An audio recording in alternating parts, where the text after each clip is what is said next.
வணக்கம். நம்ம சேனலை இப்போ தான் நீங்கள் ஃபஸ்ட் டைமாக பார்க்குறீங்க அப்படின்னா சேனலை சப்ஸ்கிரைப் பண்ணிக்கோங்க, பெல் பட்டனை ப்ரெஸ் பண்ணி வச்சுக்கோங்க. நம்ம வந்து ஆக்டிவ் வாய்ஸை பேசிவ் வாய்ஸில் எப்படி எழுதுறது அப்படிங்கிறது பார்த்துட்ருக்கோம். சிம்பிள் ப்ரெசன்ட் டென்ஸை பார்த்துட்டோம், ப்ரெசன்ட் கண்டினியூஸ் டென்ஸும் பார்த்துட்டோம், ப்ரெசன்ட் பர்ஃபெக்ட் டென்ஸும் பார்த்துட்டோம். அடுத்ததாக அதில் இருக்கிற ப்ரெசன்ட் பர்ஃபெக்ட் கண்டினியூஸ் டென்ஸுக்கு நோ பேசிவ் ஃபார்ம். ஓகே, இப்போ அடுத்ததாக பாஸ்ட் டென்ஸுக்கு வந்துட்டோம். இப்போ பாஸ்ட் டென்ஸ் பாருங்கள். இது வந்து பாஸ்ட் டென்ஸில் இருக்குது அப்படிங்கிறது எப்படி நம்ம கண்டுபிடிக்கணும்னா, சப்ஜெக்ட்டுக்கு அடுத்தது வேர்ப் டு வந்திருக்கு பாருங்கள். இதனுடைய மெயின் வேர்ப் என்ன? Root word right. அப்போ அங்கே ரைட்டு வரல, என்ன வந்திருக்கு? அதுக்கு அடுத்ததாக உள்ள ரோட் வந்திருக்கு. அப்போ இதை வச்சு தான் இந்த சென்டென்ஸு பாஸ்ட் டென்ஸில் இருக்குது அப்படின்னு நம்ம கண்டுபிடிக்கணும். நான் இப்போ பாஸ்ட் டென்ஸ் கொடுத்துட்டாங்கிறதுனால உங்களுக்கு தெரியும். எக்ஸாமில் அப்படி என்ன டென்ஸ்னு கொடுக்க மாட்டாங்க. இப்போ வேர்பை வச்சு தான் அது என்ன டென்ஸ்னு நம்ம கண்டுபிடிக்கணும். ஓகே, இதுக்கு எப்படி பேசிவ் வாய்ஸில் எழுதணும் அப்படின்னா, அந்த பக்கம் பாருங்கள். ஆப்ஜெக்ட்டு, அதாவது ஆக்டிவ் வாய்ஸாக பேசிவ் வாய்ஸாக எழுதும்போது லாஸ்ட்டில் உள்ளவங்க ஃபஸ்ட்டில் வருவாங்க, ஃபஸ்ட்டில் உள்ளவங்க லாஸ்ட் போயிடுவாங்க. இப்போ இந்த ஆப்ஜெக்ட் வந்து சிங்குலராக இருந்தால் வாஸ் போட்டுக்கோங்க, ப்ளூரலாக இருந்தால் வேர் போட்டு வேர்ப் 3 தான் போடணும். பேசிவ் வாய்ஸ் ஃபுல்லாகவே வேர்ப் 3 தான், அவ்வளோதான். ஓகே, இப்போ உங்களுக்கு புரியுதுங்களா? இப்போ நான் எழுதும்போது இப்போ உங்களுக்கு புரியும். இப்போ இவங்க ஃபஸ்ட்டு வருவாங்க, இவங்களை ஃபஸ்ட்டு எழுதுங்க. இவங்க இங்கே வந்துடுவாங்க, இவங்க இங்கே போயிடுவாங்க. அப்போ ஏன் சாங், இது சாங். ஏன் சாங்கிறது ஒன்று சிங்குலர், அதனால் வாஸ் போடுறோம். வாஸ் போட்டுட்டு வேர்ப் 3, இதில் என்ன வேர்பு? ரோட்டு. இப்போ ரைட், ரோட், ரிட்டர்ன். ரிட்டர்ன் தான் வேர்ப் 3. அவ்வளோதாங்க. இப்படியே வேணாலும் விட்டுடலாம், இல்லை ஃபுல்ஃபில்லாக பண்ணணும்னா அந்த ஷீ அங்கே கொண்டு போயிடலாம். பை, அந்த ஷீக்கு முன்னாடி பை போட்டு ஷீ வந்து ஹர்ரா மாறிடும், அவ்வளோதான்.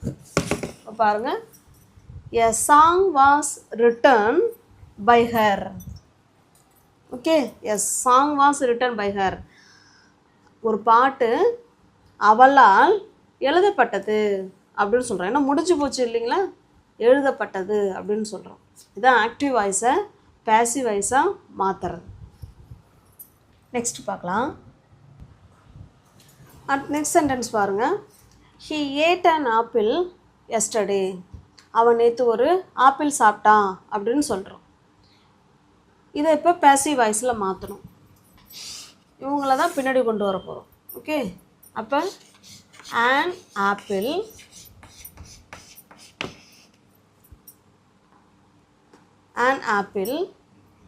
ஆப்பிள்ங்கிறது ஒன்று. அப்போ வாஸ். ஆப்ஜெக்ட்டுக்கு அடுத்தது வாஸோ வேரோ போட்டு வேர்ப் 3 போடணும். an apple was, அடுத்தது வேர்ப் 3 வரணும். eat, ate, eaten. an apple was eaten by, the he வந்து himமா மாறிடும், by him yesterday. நேற்று அவனால் ஒரு ஆப்பிள் சாப்பிடப்பட்டது அப்படின்னு சொல்கிறோம். ஓகே, இப்போ ஆக்டிவ் வாய்ஸை பேசிவ் வாய்ஸாக மாற்றுறது இப்படி தான். இன்றைக்கி இந்த பாஸ்ட் டென்ஸில் உள்ள எல்லா ஆக்டிவ் வாய்ஸும் பார்த்துடலாம். ஓகே, ஒரே வீடியோவில். அடுத்தது பாருங்கள், சென்டென்ஸை வச்சு நம்ம அது என்ன டென்ஸுன்னு உங்களால் கண்டுபிடிக்க முடியுதான்னு பாருங்கள். The chef was preparing the dinner. Preparing verb கூட ஐஎன்ஜி வந்தாலே அது ஏதோ ஒரு கண்டினியூஸ் டென்ஸு தான். ஒன்று ப்ரெசன்ட் கண்டினியூஸ், இல்லைனா பாஸ்ட் கண்டினியூஸ், இல்லைனா ஃப்யூச்சர் கண்டினியூஸாக இருக்கணும். அதுக்கப்புறம் இது எந்த கண்டினியூஸ்னு கண்டுபிடிக்கிறதுக்கு அதுக்கு முன்னாடி உள்ள ஹெல்பிங் வேர்பை பார்க்கணும். ஆக்சிலரி வேர்புன்னு சொல்கிறது ஹெல்பிங் வேர்பை பார்க்கணும். இந்த இடத்துல இஸ்ஸோ ஆமோ ஆரோ வந்திருந்தால் அது ப்ரெசன்ட் கண்டினியூஸ் டென்ஸ்னு முடிவு பண்ணிக்கலாம். ஆனால் இங்கே வந்திருக்கிறது வாஸ் வந்திருக்கு. இப்போ வாஸ் வேர் வந்து பாஸ்ட் கண்டினியூஸ் டென்ஸு தான் வருவாங்க. அப்போ இது பாஸ்ட் கண்டினியூஸ் டென்ஸில் டென்ஸ் இருக்குது. ஓகே, சென்டென்ஸ் இருக்குது.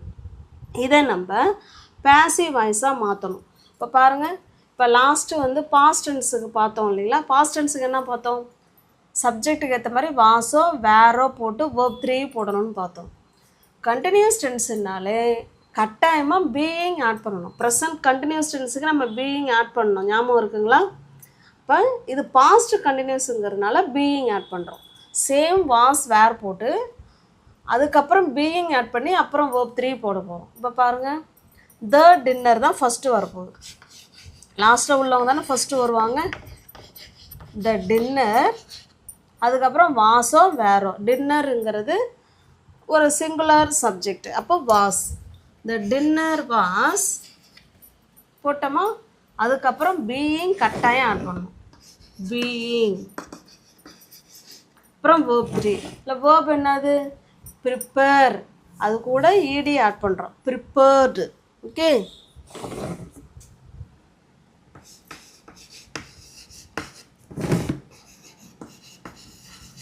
ப்ரிப்பேர்டு, அவ்வளோதாங்க. இந்த verb 3லாம் வந்து நம்ம verb வந்து நல்லா மனப்பாடம் பண்ணி வச்சுக்கணும். இந்த dinner was being prepared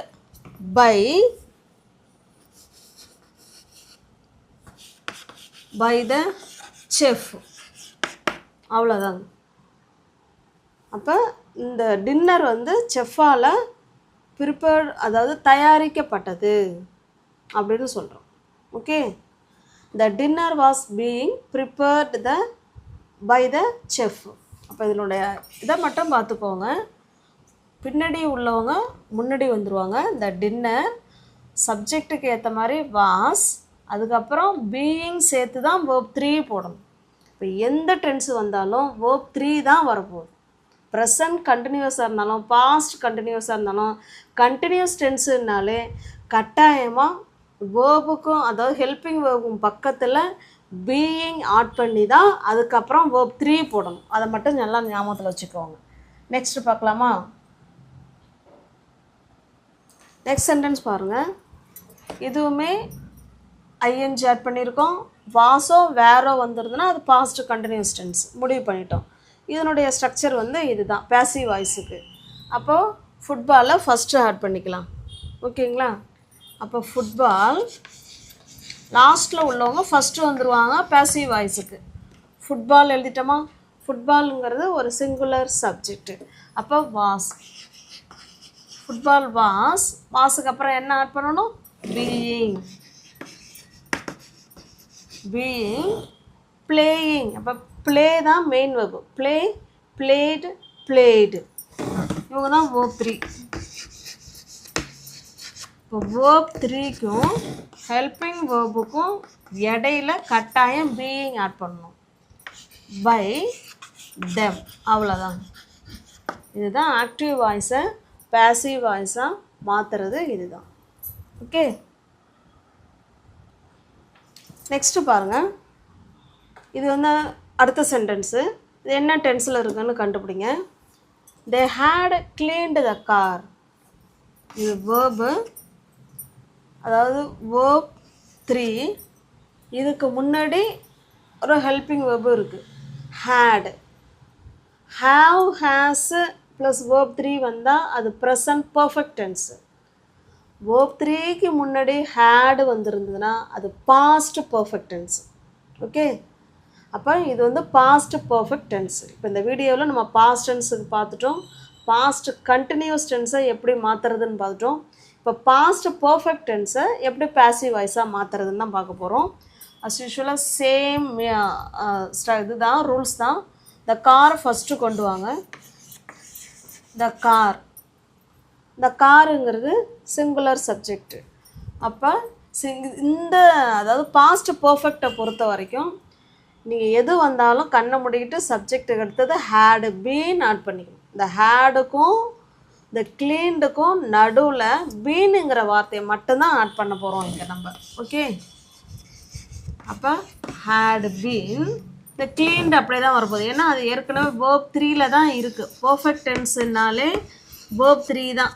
cleaned by them, அவ்வளோதாங்க. ஓகே, இதுதான் பேசிவ் வாய்ஸுக்கு எல்லான ஆர்டர் வந்து, அதாவது வேர்டு ஆர்டர். நம்ம இயல்பாக எப்படி பாஸ்ட் பர்ஃபெக்ட் சொல்லுவோம்னா சப்ஜெக்டு ஹேடு ப்ளஸ் verb 3 சொல்லுவோம். பேசிவ் வாய்ஸை மாற்றும் போது இந்த verb 3க்கும் ஹேடுக்கும் முன்னாடி பீன் சேர்த்துக்கிறோம். முன்ன பீயிங் சேர்த்தோம். பீயிங் வந்து கண்டினியூஸ் டென்ஸுக்கு வரும். பீன் வந்து பர்ஃபெக்ட் டென்ஸுக்கு வரும். அது ப்ரெசன்ட் பர்ஃபெக்டாக இருந்தாலும் இல்லை பாஸ்ட் பர்ஃபெக்டாக இருந்தாலும் பீன் வரும். ஓகே, நெக்ஸ்ட் சென்டென்ஸ் பாருங்கள். verb 3 do. ஓகே, டூவோட verb 3 தான் done. he had done the project. அப்போ இந்த ப்ராஜெக்ட் தான் ஃபஸ்ட்டு வரணும்.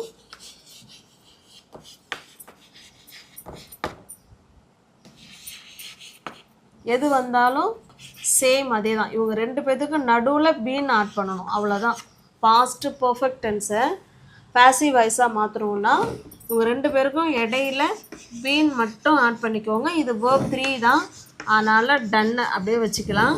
டன் பை ஹிம், அவ்வளோதான். அந்த ப்ராஜெக்ட் வந்து அவனால் முடிக்கப்பட்டது, செய்யப்பட்டது அப்படின்னு சொல்கிறோம். ஓகே, அவ்வளோதாங்க. அப்போ பாஸ்ட், அதாவது ப்ரெசன்ட் டென்ஸுக்கும் ப்ரெசன்ட் பர்ஃபெக்ட் கண்டினியூஸ் டென்ஸுக்கு பேசிவ் வாய்ஸ் கிடையாது. அதுபோல் பாஸ்ட் டென்ஸுக்கும் லாஸ்ட்டில் உள்ள பாஸ்ட் பர்ஃபெக்ட் கண்டினியூஸ் டென்ஸுக்கு பேசிவ் ஃபார்ம் கிடையாது. இன்றைக்கி பாஸ்ட் டென்ஸ் ஃபுல்லாக பார்த்துட்டோம். உங்களுக்கு வீடியோ யூஸ்ஃபுல்லாக இருந்ததுன்னா லைக் பண்ணுங்கள், கமெண்ட் பண்ணுங்கள், தெரிஞ்சவங்களோட ஃப்ரெண்ட்ஸ் அண்ட் ஃபேமிலிக்கு ஷேர் பண்ணுங்கள். நாளைக்கு ஃபியூச்சர் டென்ஸ் பார்க்கலாம். தேங்க்யூ.